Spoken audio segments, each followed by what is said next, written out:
Azizki bukatuko duguta. Ala, martxa. Bueno, transistorearekin gabiltza.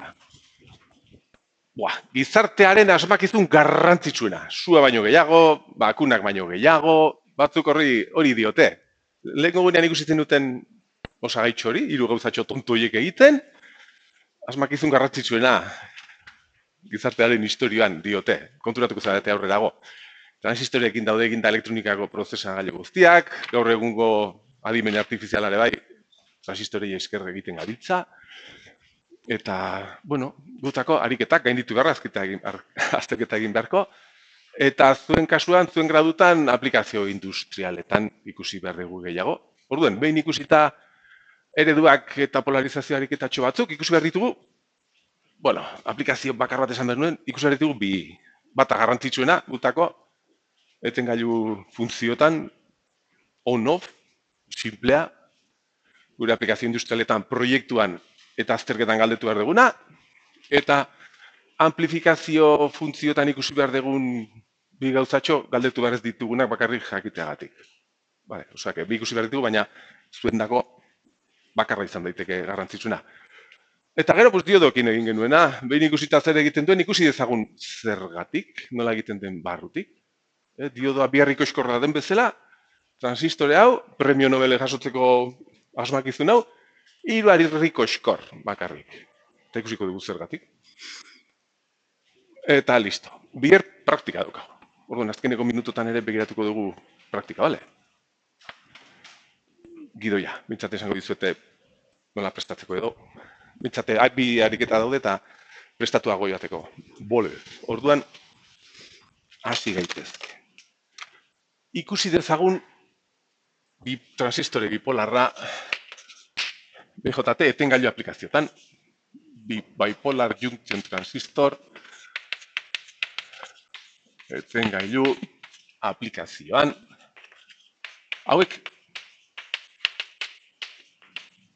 denak oso santzikoak, oso simpleak. Nik ikusten duzuela, ulertzen duzuela, orain, gaur. Gero, azterketa ilegatzen denean, partziala, erraxa zenez, azten zaizu, Eta jode, punto terdi da, bi punto atera beharrean, azten zaizu, tontakei hau, inberdegun tontakei hau. Hemen aldaketa gutxi daude, beti gauza berdina izan behar delako, etengailu, bai, edo ez.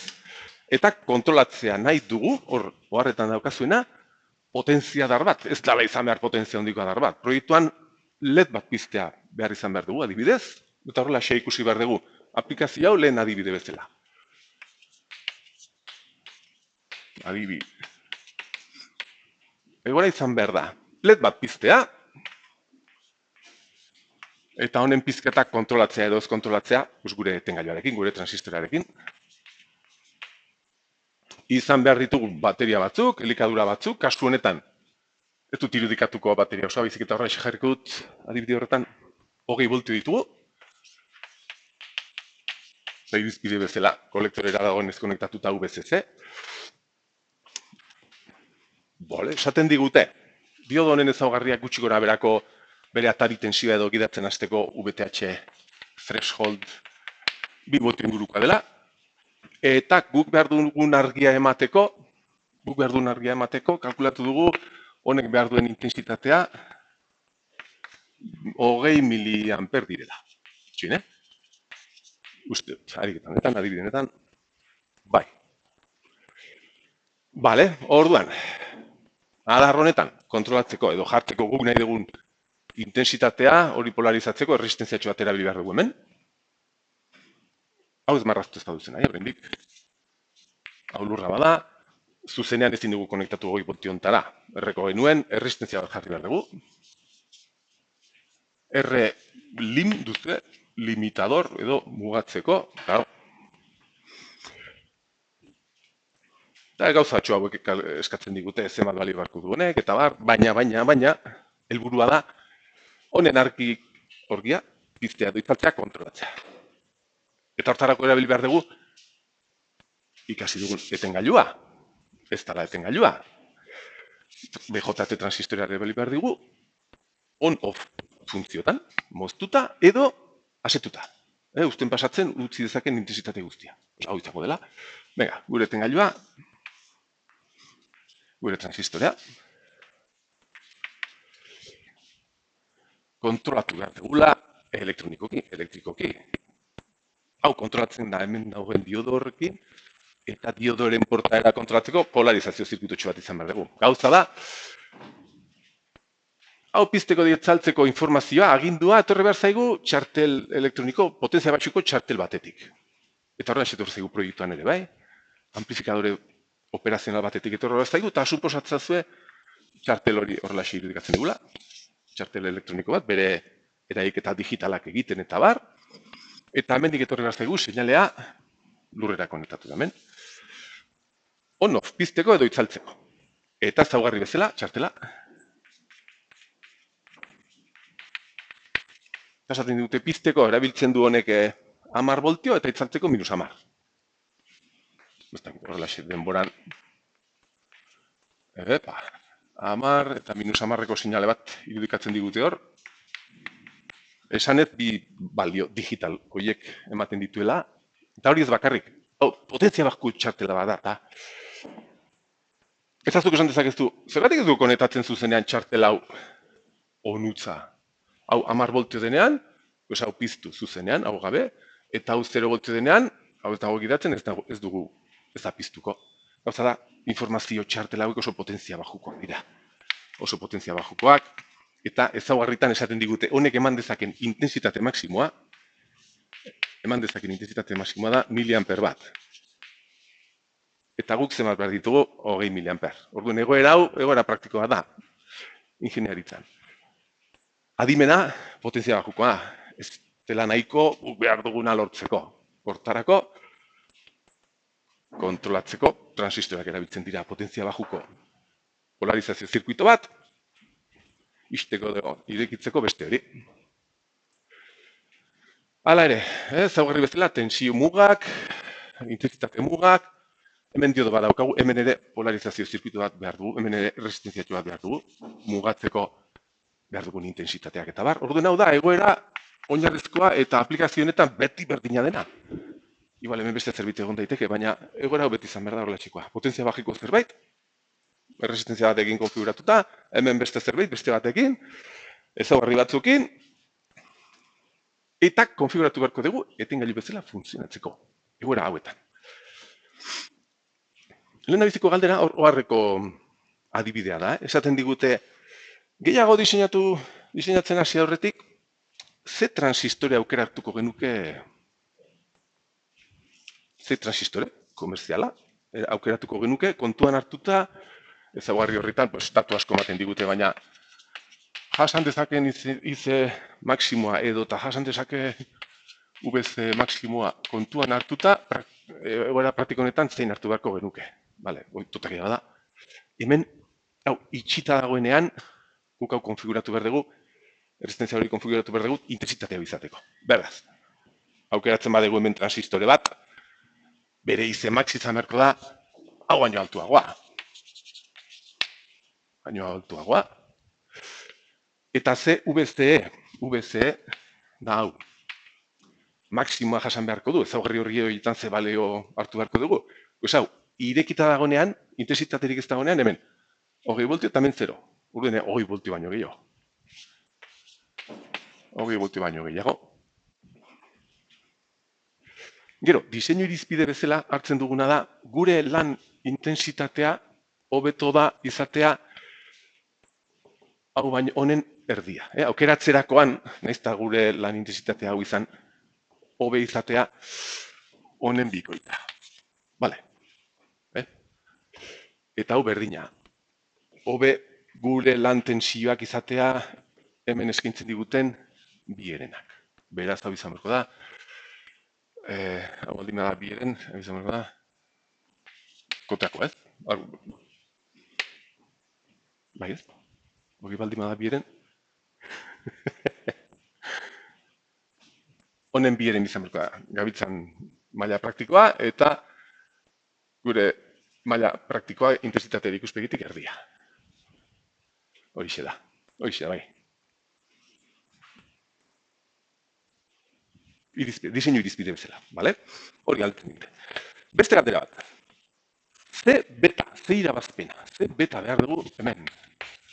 Hemen ja pixkat pentsatzeko galdera izan behar da. Ze beta. Konfigurazio hauetan transistoreak funtzionatu behar dute horrelaxe. Hemen, 0 ipitzen badegu moztuta. Hasten bagira. Intensitatea jartzen, hau sartzen da aktiboago, intensitate gehiago, hau erortzen da, ailegatzen da puntu bat. Hemengo tensioa jaitsi dela pila bat, eta horia asetzen dugu. Adibidez honekin asetu dugu. Horrelaxe. Gehiago sartzen badegu, hemen ez da gehiago ailegatzen. Naiz hemen gehiago jarri, hemen ez dago gehiago sartzen. Asetuta dagolako. Orduen, etengailu aplikazioetan behar dugu lan egitea. Moztuta, hemen ez dagoenean moztuta, baina gero behar dugu konfirmatzea asetu behar dugula. Asetu behar dugula, hemen 20.000 amperoiek ditugunean. Orduen, pensatu dezagun, bale. Hau, itxita dagoenean, beste parametro bat ere, esaten digute. Hau, itxita dagoenean, hemen gutxi gora bera dezimatxo batzuk izan behar ditugu. Eta hau diseinatu behar dugu intensitate hau izateko 20.000 amper. Bale. Orduen, kontuan hartzen badugu behira, suposatu dezagun, hau konfiguratzen dugula justo, sartzeko men, intensitate base hau. Justo, asetzen duena. Orduen, egoera horretan, IB, justo hau, ez gehiago sartuta, IB izango zen, IC zati beta. Berdin, 20.000 amper, ez zati beta bai. Eta, hemen esaten digute, egoera honetan, ze beta behar dugu. Begira, hemen IB mugatu digute. Esan digute, txartel honek gehienez bat eman dezake. Orduen, suposatu dezagun, maila horretan edo muga horretan, 1000 amper bat emango balu txartelak, behar dugun beta gutxienez izan behar da, 20koa. 20koa. Beta baldin bada 20, honek 1000 amper batekin, asetu dezakegu justo. Orduen, galdera horren erantzuna izan daiteke. Hori, baina horrez dugu egin behar lana. Diseinu irizpide bezala, lehenengo gunean esan dizuna, hau da, guk nahi dugu, hau asetzea, baina askoz gehiago, asetasun sakona behar dugu. Sartu behar dugu hemen intensitate gehiago, ez gagon behar mugan, eta irizpide bezala hartu behar dugu. Egoera horreta, asetuta dagoenean, IC eta IB arteko erlazioa, asetuta dagoenean, hau dela beta baino txikiagoa, beta aparente, hor dago erderaz, euskeraz ez dakit, beta aparente hartu behar genuena zati hiru. Beraz, beta 20ko horrekin eta 1000 amper batekin justo asetzen badegu, esan beharko genuke, hau 3 aldiz handiago izan beharko da, beta izan beharko da, 60 baino altuagoa, 1000 amper horrekin asetasun sakonera ailegatzeko. Hoxe izango zen, erantzuna kasu honetan. Honekin asetu dezakegu, baina honekin asetzen dugu 3 aldiz gehiago. Hau, 3 aldiz gehiago handitzen dugu, asetasun puntutik. Honekin asetuko zen 0,3 miliamperekin. Eta batekin, 3 aldiz gehiago. Bale. Piskat pensatzeko galderak. Urrengoa esaten digute, laborategian eta bai proiektuan erabili behar dugun LT Spaceko simuladore horren osagaia, ezaugarriak hauexek dira. Zagit zehatzak. Eta ezaugarri horria daukazu, ni jarriko ditut hemen lauki batean, bai laborategian.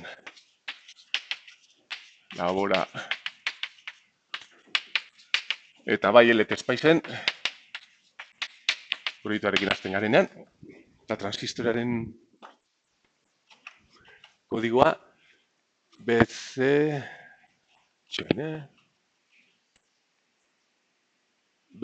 boslau zazpibe.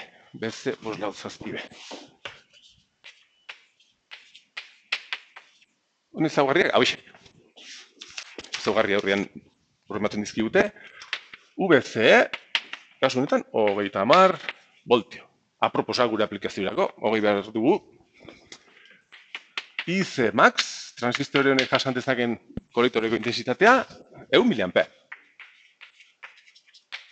Ederki guk hogei bakarri jarri behar dizkiogu. Erdia baino gutxiago, ondo. Honen kasuan, mugan gaude. Diseinatzerakoan bieren hartzen dugunez.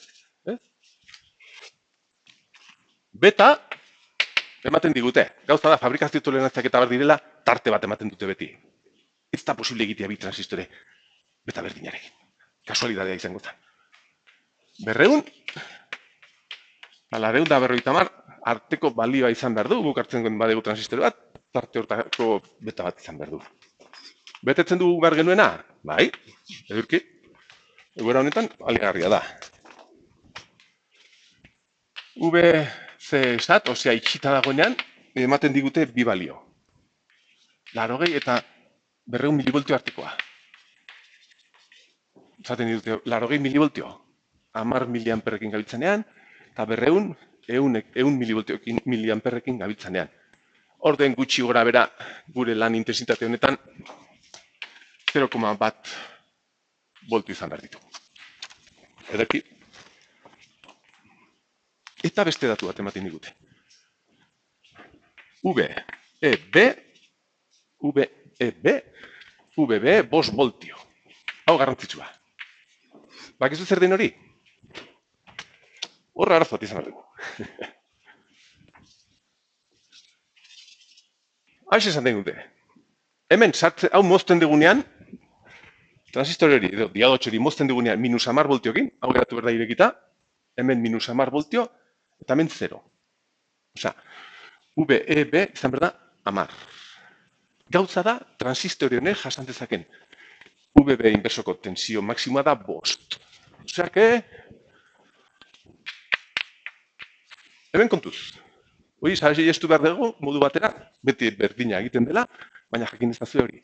Egoera honetan, -10 voltioiek erabiltzen baldin behar ditugu, mozteko, hori baino gehiago gabiltza sartzen eta erre daiteke.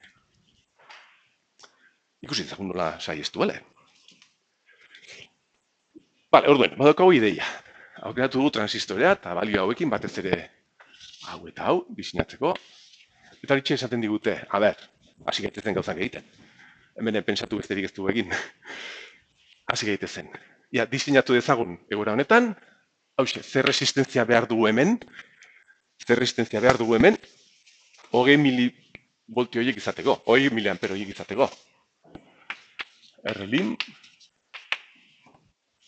ega dugu polizizatu 20 miliamperetan hau 0 bat denean, pues errelim hori izan behar da, ja, 20 voltio horiek.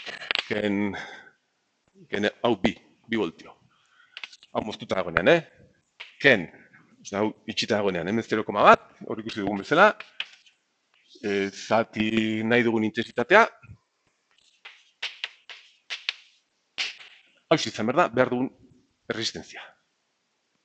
Hau diseinatu behar izan behar duzu bai LT Spacen eta bai laborategian, bigarren praktikan. Hori ataratzait, 800, obvio. Bueno, orduen erresistenzia hori jarri beharko dugu hemen, 20 miliampero horiek izateko hau, tak isten dugunean, horrekin. Dani lortu behar dugu, hau, eten gaio istea, hau 10 voltio denean. Orduen horrein diseinatu beharko dugu, RB. Zer RB behar dugu? Ja, hasi gaitezen pentsatzen. Zer RB behar dugu? Hasi benez pentsatzen beti bezala. Nik, 20 miliampero horiek baldin baditut, hemen behar dut intensitate bat, balio horiekin. IB izan behar da. IC zati beta, justo mugan, aktibo baldin badago, 20 miliampero horiek, zati beta, C beta, C beta, zen hartzen dut. Txikiena edo haundiena. Orduen, hau diseinatzerakoen egoera okerrena da, transistore okerrena, bajuena. Beta minimoarekin baldin bagabiltza, hori izan behar da egoera okerrena hau diseinatzerakoan. Diseinatzen badegu RB beta altuaren zat, ez du funtzionatu behar betaren zat. Diseinatzen badegu txikiaren zat, funtzionatu behar du bien zat. Beraz, egoera okerrena dixe da, eta hau da, beharko genuke intensitatea hemen, hau justo asetzeko. 100 mikroamper.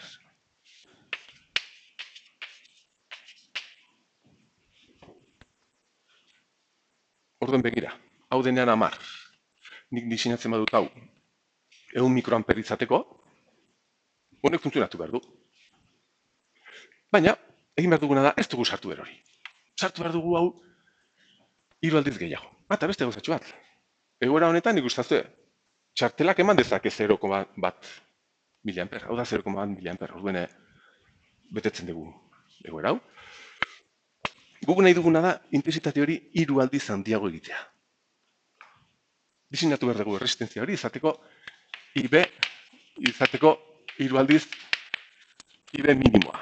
Hemen txe erabili duguna.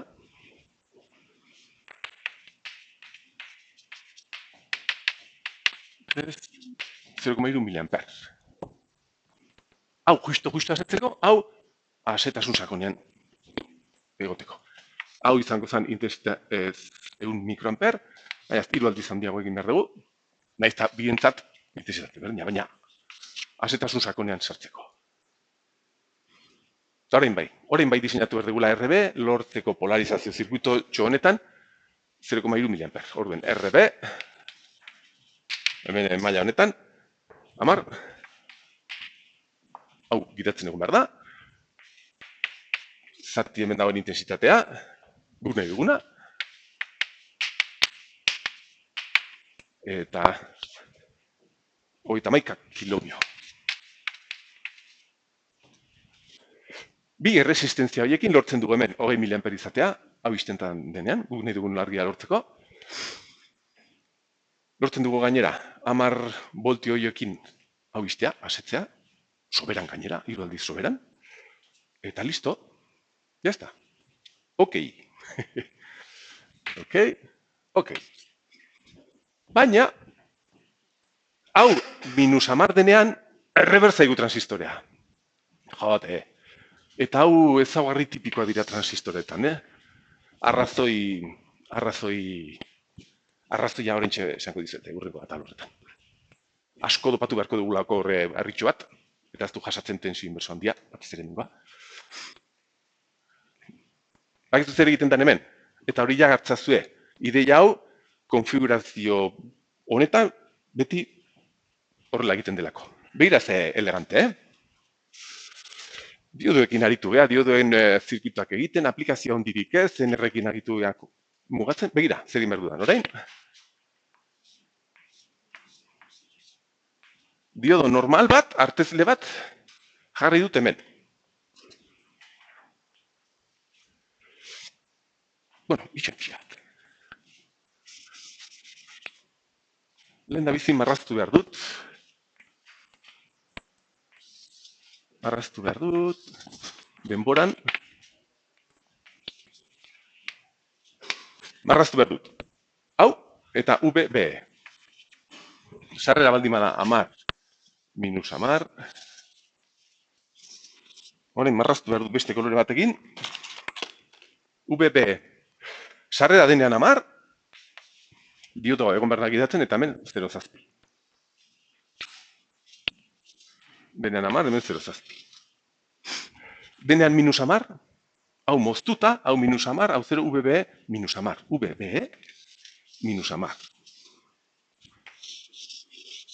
Eta hemen esaten digute, hemendik azpira, ez joateko. Vale. Orain, jarri dezagun esan ditu dana.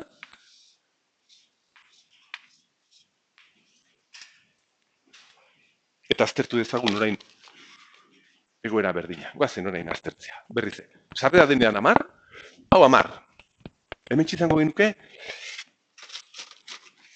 hau da diodo bat horrelaxe,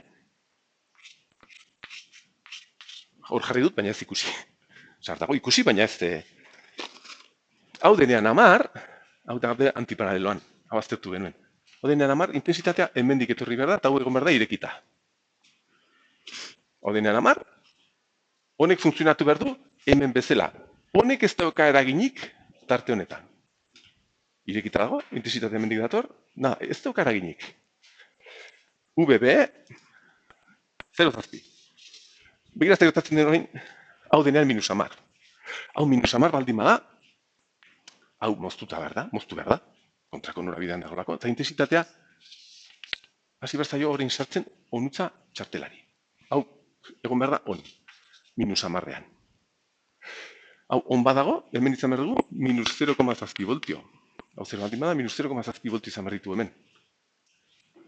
Osea, diodo honek gidatzen hasten denean, bera indartzen du, finkatzen du tensio izatea, minus 0,7, minus 10 beharrean. Babestu egin dugu gure transistorea diodo honi esker. Minus 10 beharrean hori intensitatea daukagu minus 0,7 diodo hori antiparaleloan jartzeagatik. Beraz, kasi beharrezkoa da beti hemen diodo bat jartzea, horregatik, ia beti. Guk ere, azterketan jartzen baldin badugu aplikazio bat diodo gabe, esan dezakezu, nik diodo bat jarriko nuke eta hau azaldu. Eta orain bai diseinatuko dugula ondo, gure zirkuito hau, etengailu bezala funtzionatzeko, emateko intensitate hau, eta eman dezaken intensitateekin, 0,3 miliamperrekin, azetasun sakonean egoteko. Eta gainera, babestu dugu, eta orain 0,7 VEB voltio ditugu, eta azta igu erratzen.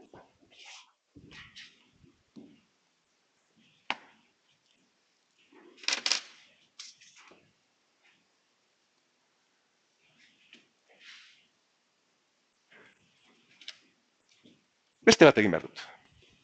Hor, ariketetan, gardenki 11 daukazuena, oso antzekoa. Baina azaltzeko beste modu bat, o beste balio batzukin, beste beta batzukin.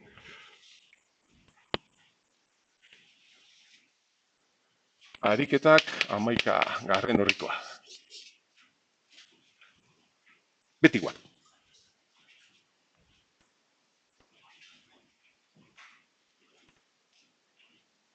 Zabatu dezaket, bai.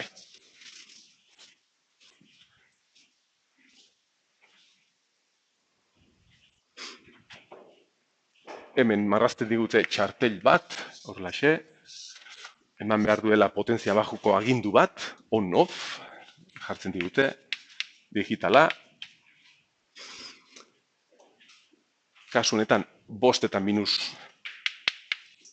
5 voltio ematen digizkigute.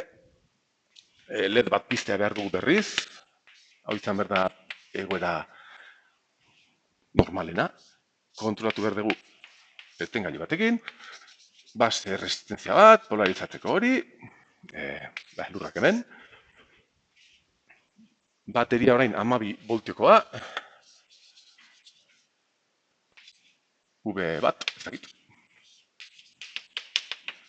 12 voltiokoa, resistentzia hau deitzen dute R bat, RB, eta honek behar duen intensitatea nahi dugun argia emateko, 40 miliamper kasu honetan.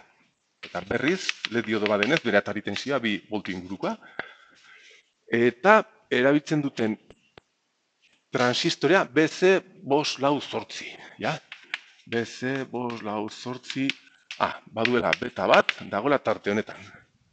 110, 220. 220. Eta bere VC esat, osea, itxita dagoenean, intensitate horietan, gutxi gara bera, 0,2 voltio. Beste ezaugarri batzuk ere ematen dizkigute. Beste transistore bat erabiltzerik bagenu, zein erosiko zenuke, Joan?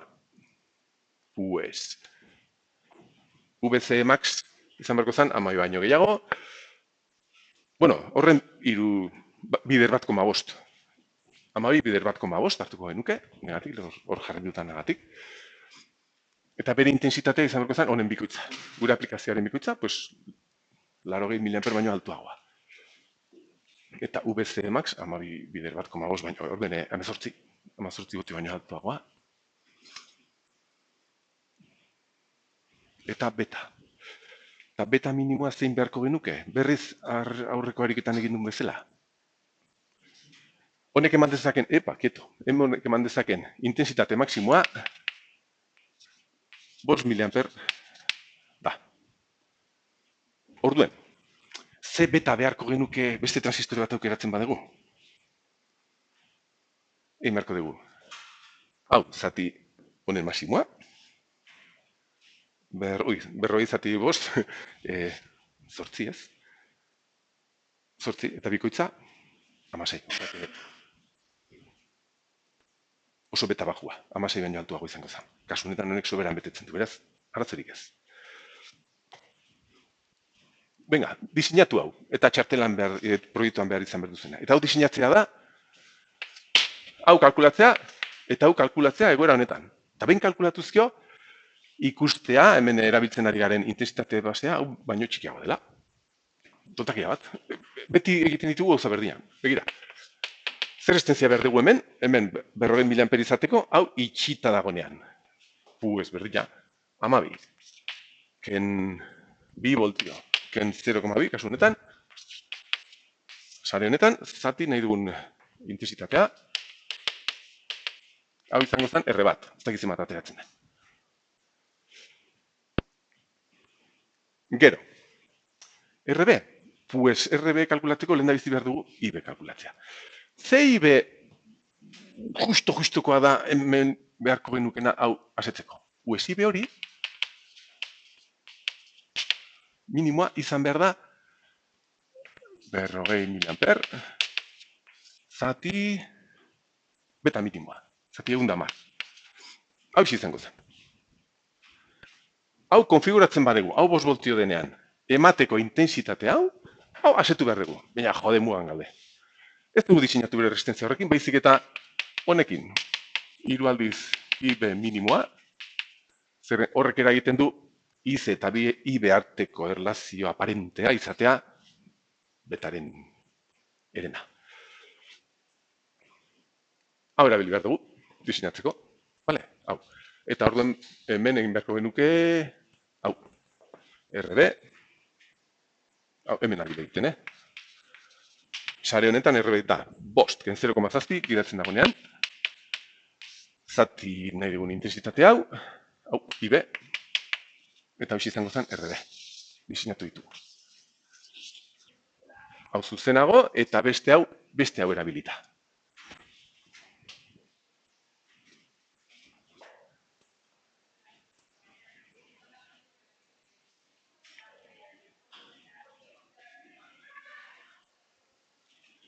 Eta horrela, egiten dira denak.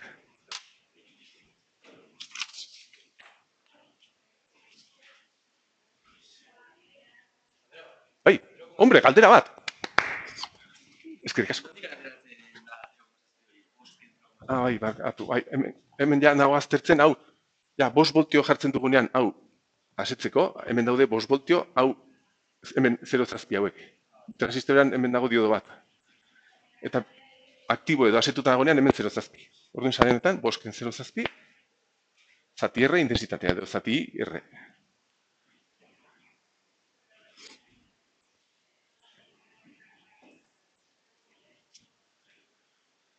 Nahiko erraxa, Baina gero, mentia 15 egun eta 20 egun eta rasaztik daukazue. Ikustet igual erraxa delako, eta hemen ez dago besterik.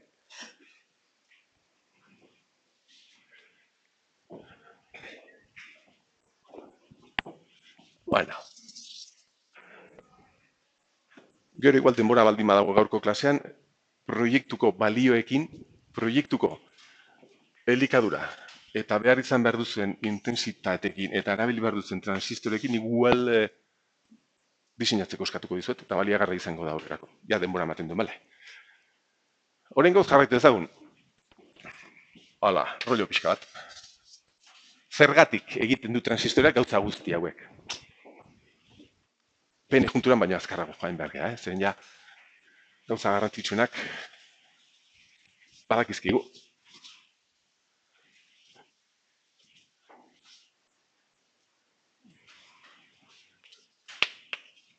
Transistori bipolarraren erdieroale egitura.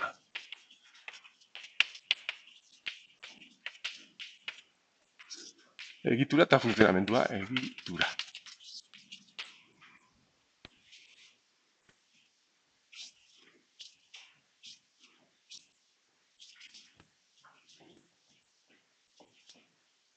Venga, hore.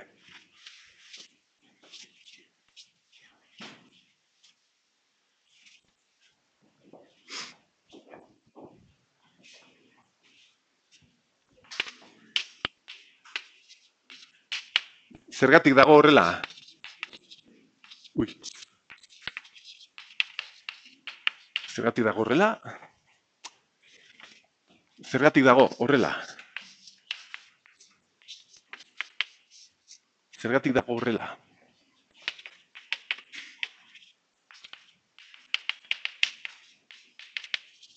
Zergatik dago horrela? Hau 0,7 izan da. Baldintza hauetan, VCE altua denean, dezima batzu baina altuagoa, eta zergatik dago gutxi gora bera horrela, 0, asetuta dagoenean. Ja, VCE txikitzen denean, zergatik dago horrela. Eta zergatik, hau dira lehenguneko ereduak, lehenguneko baldintzak. Baina ulertu dezagun zergatik. Ingenieriak izan bazarete. Irakurri dituze azkeneko hilabete hauetan la crisis de los semiconductores en el mundo edo horrelako berriak edo ailegatu zaizkizue. TikToketik edo, ez aizu ailegatu. Hobi da onga. Orain, pues semikondutore txipak egiteko, pues adimen artifizialeko ChatGPT berriak eta guztioi egiteko, pues eskaera asko dago. Eta semikondutores horietan PN junturekin egiten direlako. PN juntura pila bat. Milioika txip bakoitzan.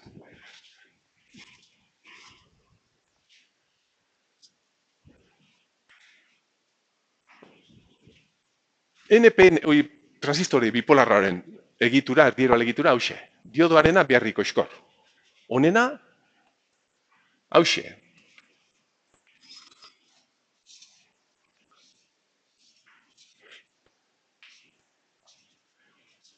N dopatuta, badakigu zer den, P dopatuta, nahiko,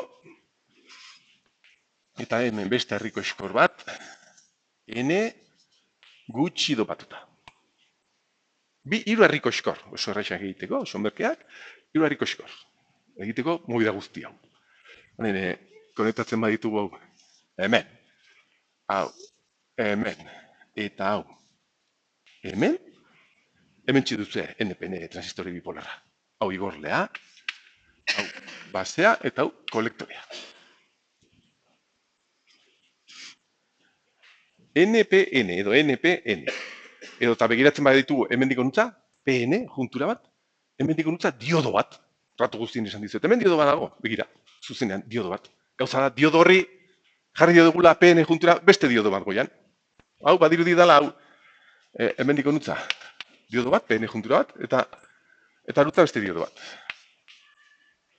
Lasai, hau marraz. Eta bai, hori da, gauza da, zerbait berria gertatu behar dela.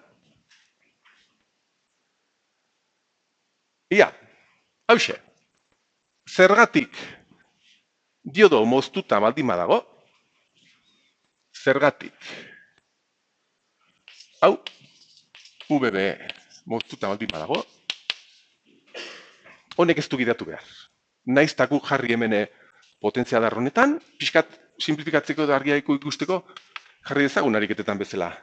Hau lurrera, eta hemen tensio altu bat, eta bateria batera konektatu dugu hor zerbait, osea, egon barat tensio altuetara, intensitatea sartzeko. Bueno, oraingoz, horrelaxe. Eta hau jarri dugu 0,7 baino txikiagoa. Digutio, hau mozteko. Bale, guazten. Esan dugu, hau moztuta baldin badago, hemen izan behar dugu, karga hori joan behar dira, hemen izan behar dugu deflexion nola zan, horrelaxe. Hemen izan behar dugu gune bat, karga positiboekin, onuntzaino adibidez, hemen karga negatiboekin onuntzaino, eta honek egiten du eremu elektriko bat, nola zan, eremu elektrikoa, gora ez? Sin más, PN juntura bat, inbertsoan, ikusi genuen bezala, inbertsoan dagolako. Bale, ala ere, jarraitu ezagun aztertzen. Hemen, hau jarri digu, bajua. Hau, kontran egoteko. Baina begira, beste diodo honetan, N. Altuan, hau, tensio bajuan, hau ere, inbertsoan dago. Osa, hau dago, inbertsoan, eta hau ere bai. Gauza da, honek daukala hemen, hau gutxi dopatuta, diodo artenzileak bezala, orduen honen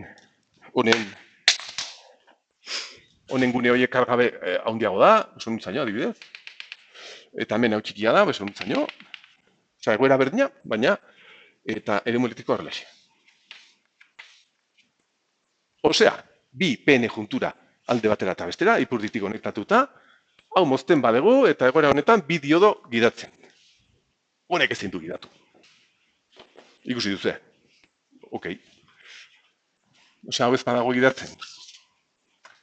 Eta ere, naizta, eredutan baldintza hau ez jarri, hementxe jarri dizuena, hemen tensio altua jarri behar ditugu. Egoera praktikotan horrela erabili behar dugulako. Orduan, baldintza bezala ere esan dezakegu diodo hau ere B, C diodoa ere kontran dagoela. Edo,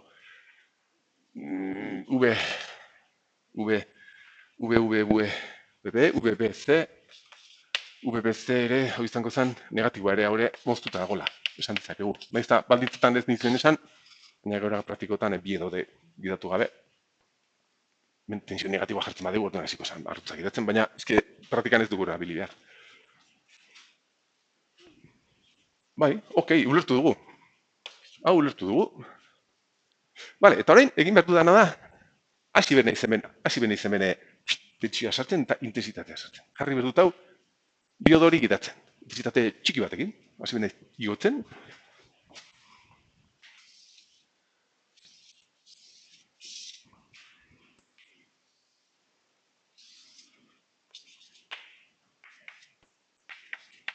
Hemen, basea. Hemen lurra. Hemen kolektorea. Hemen jarraitzen dugu tensio altua izaten. Bale, eta orain, diodo hau martxan jarri dugu. Osea,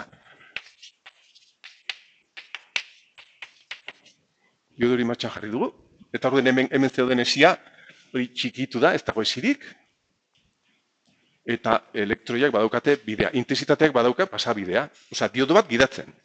Intensitatea horrela du, arazori gabe, diodo bada. Orduen, elektroiak, hemen dauden elektroiak, pasatzen dira honutza, arazori gabe. Korrinte de difusión zan, hemen errekombinatzen ziren, baina hori pasatu da. Baina eske orain, beste hori daukagu. Honek jarraitzen du. Hau tensio bajua da oraindik, hau oso altua, hau inbertsoan jarraitzen du. Honek jarraitzen du horrela xekoten. Inbertsoan, karga gabeko gune hori, eta hemen eremu elektriko potolo bat. Gauza berria. Orduen, elektroi hau, kapa medar honetan, elektroi pasatu da. Beste hau, torri behar da nutza, nahi du nutza pasatzea, nahi du. Baina, joder, eremu elektriko bat, hemen bertan, material hortan bertan. Orduan, arutza pasatu horretik, sentitu behar da erakarrita honekin. Eta elektroi hori, arutza joan behar da. Fenomeno berri horrengatik. Hau naizta kontran egon, gauza hauek horren txikia eta horren gertu daude, elektroi hori ez diola denborarik ematen arutza pasatzeko, eta hau ere, arutza dua. Eta badakizue zenbat joaten diran gora eta zenbat joaten dan joan berreko lekura? Pues, honuntza duan elektroi bakoitzetik 100 gora, edo 200, edo 250. Hemen txedukagu intensitate diferentzia. Hemen sortzen da, joaten diren elektroiak gora fenomeno honen ondorioz, dira igual, 100 handiz handiagoak, 200 handiz handiagoak. Fenomeno berria. Elektroi hauek, diodo honetan sentitzen dira erakarrita hemen daukagun kontrako eremu elektriko honekin, eta pasatzen dira arutza.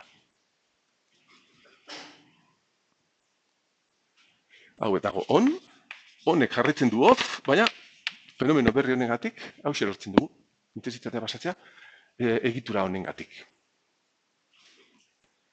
Hemen txengo ginen. Orain jarraitu behar dugu. Hemengo intensitatea honditzen.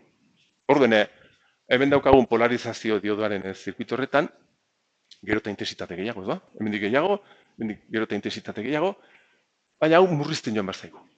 Goian dagoen resistentziagatik edo, hau murrizten. Egoera berria. Honek jarritu behar du hon, hemendik intensitate asko sartu behar dugu, baina hau txikitu zaigu.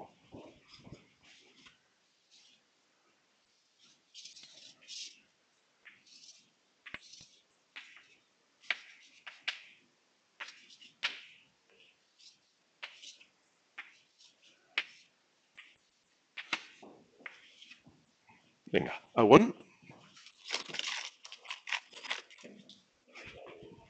on dago.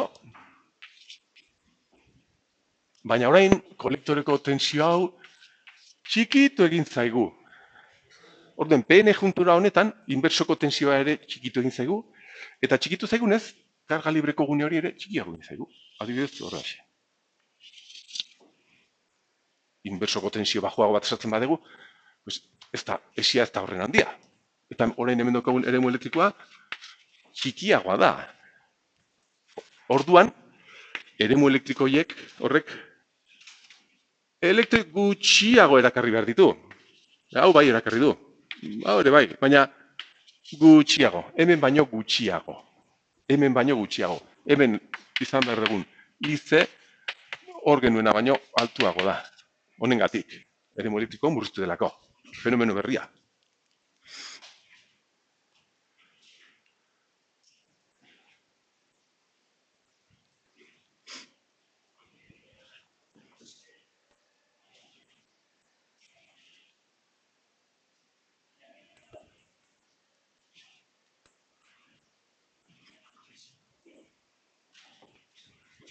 Bale, eta orduen, hasieran jarri dizuen, zergatik dopatzen da gutxi hau? Jo, ba, ikusi duzue, gure bateria 20 voltio. Izan dezake 30, izan ditzake 100 voltio.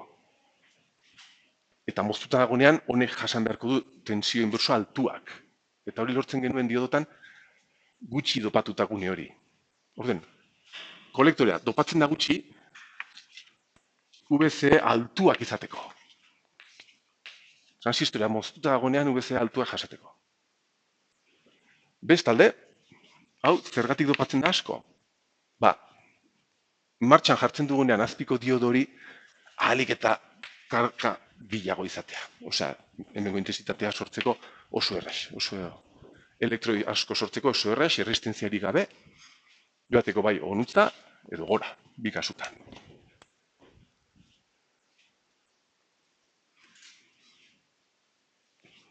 Vale, hau, pues, elektroiak sortzeko, bi kasu horietan, elektroi gehiago sortzeko, arazorik gabe, resistentzia txikirekin. Orduan, hau da ona hortarako, baina hau inbertsoan dagoenean, oso dopatuta dagoenez, VB oso bajua dela. Hau izan VB hori 5 voltiokoa, arrazoia da oso dopatuta dagoelako.